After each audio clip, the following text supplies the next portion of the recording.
I think this is one of the most important issues facing our society today, so I'm really excited to bring you this breaking news in the world of tech, power, and truth-telling.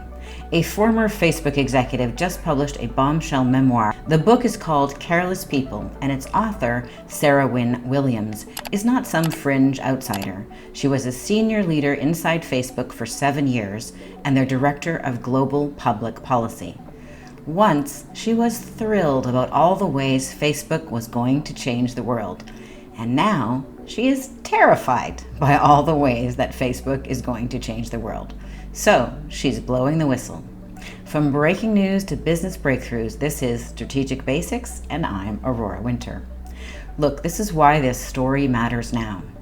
Careless People debuted on the New York Times bestseller list this spring, and currently it ranks number 7 on Amazon as of the date of this recording, May 28, 2025. Careless People reveals the expanding reach of tech giants into our mental health, our pocketbooks, and our politics. From influencing elections to tracking the insecurity of teenage girls, the book reveals just how much control Facebook has amassed and how little they want you to know about it. The story goes from the personal, the correlation between depression and social media use, especially in vulnerable teens, to the geopolitical, with Meta building censorship tools to win favor with the Chinese Communist Party. That shocked me. And all of this apparently to chase profit and power, with the end justifying the means. Meta, formerly Facebook, threatened Sarah Wynne Williams with a $50,000 fine for each disparaging comment she makes about the company, even if those comments are true. In other words, Meta sought to prevent her from promoting her memoir. In spite of this gag order, Wynne Williams testified last month before the U.S. Senate, highlighting her concerns about Meta's practices. By the way, if you want to watch her Senate testimony or her interview on 60 Minutes, the links to the underlying news stories are in the description, as always, so you can take a deeper dive if you want to. This situation underscores the tension between corporate agreements and the right of individuals to speak out on urgent matters of national interest. And when a company this powerful moves to gag one woman's story, what does it tell us? Let's take a look. This book is making Silicon Valley nervous. Her memoir, Careless People, is not just a behind-the-scenes takedown of Facebook's culture. It's a warning to us all on multiple fronts, from the personal to the political. Studies reveal a disturbing correlation between depression and social media use, particularly amongst teenagers. How does Facebook profit from depression? The author explained that Facebook could see when teenage girls deleted selfies, and that was an indicator that the girls felt insecure.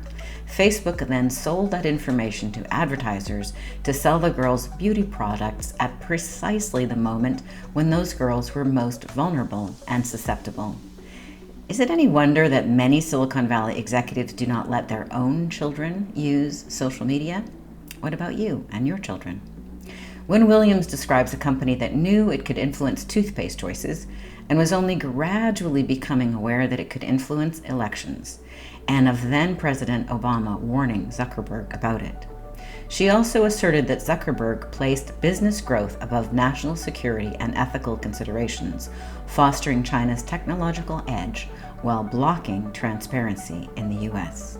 In 2024, Meta reported earning approximately $18 billion from Chinese-based advertisers, accounting for a surprising 11% of its total revenue. This revenue comes from Chinese companies purchasing advertising on Meta's platforms to reach consumers outside of the US, particularly in markets like the United States. For instance, Chinese e-commerce giants such as Temu have been significant advertisers on Facebook and Instagram. China was the crown jewel, and Zuckerberg was determined to win access to China, even if it meant learning Mandarin, and even if it meant traveling to China repeatedly. Apparently, even if it meant betraying U.S. national interests, even while he wrapped himself in the U.S. flag, so to speak. And according to the author, even if it meant building censorship software tailored to the CCP's demands. In her testimony before the U.S. Senate on April 9, 2025, when Williams detailed Meta's collaboration with the CCP. Quote, I witnessed Meta work hand in glove with the Chinese Communist Party to construct and test custom-built censorship tools that silenced and censored their critics.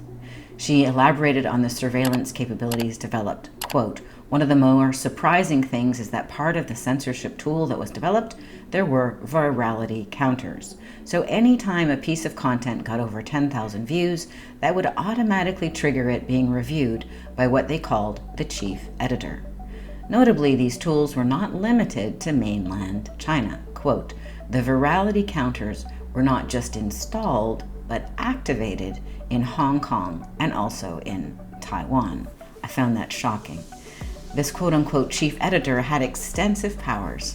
I quote again from her testimony, quote, the chief editor would be able to turn off the entire service in specific regions and would also be able to turn off or manage the service on significant anniversaries like the anniversary of Tiananmen Square. My goodness, this sounds an awful lot like George Orwell's dystopian future to me.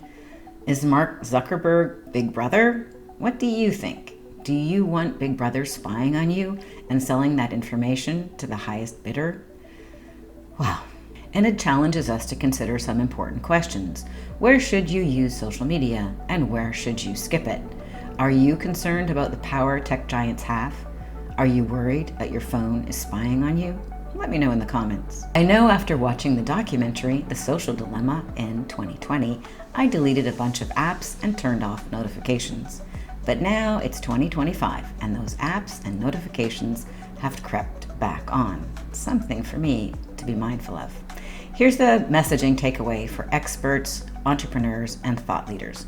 Look, this isn't just about Meta and other tech giants. It's about your brand and your message. What can we learn from this? 3 points. Point 1.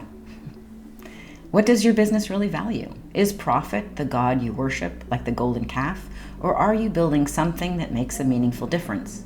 Can you name your highest value in one sentence? What's your slogan? Point number 2, where do you draw the line between privacy and profit? Is it okay to sell the insecurities of teenage girls to beauty brands? Would you be comfortable if your child's emotional data were auctioned off to the highest bidder? Or what about your data?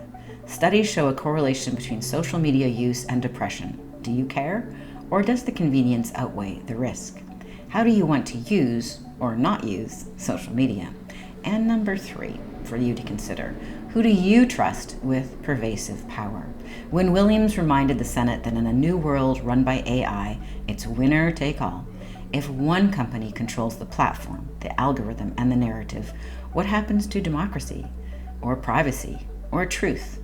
So the question is, who's holding your data? Who is writing your story?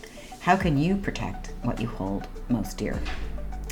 My mother was fond of quoting Lord Acton. She would often say, power corrupts, and absolute power corrupts absolutely.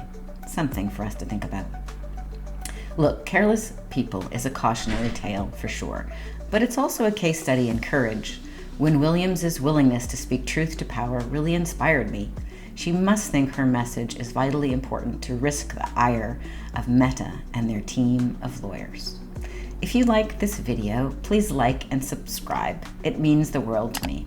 And maybe share it with somebody else who would benefit from this message. Even after all she revealed, Wynne Williams still uses Facebook. Why? Because her 96-year-old grandmother only knows how to connect with her there. It's an honest, human moment that reminds us of something important. Platforms are powerful, but it's people that really matter.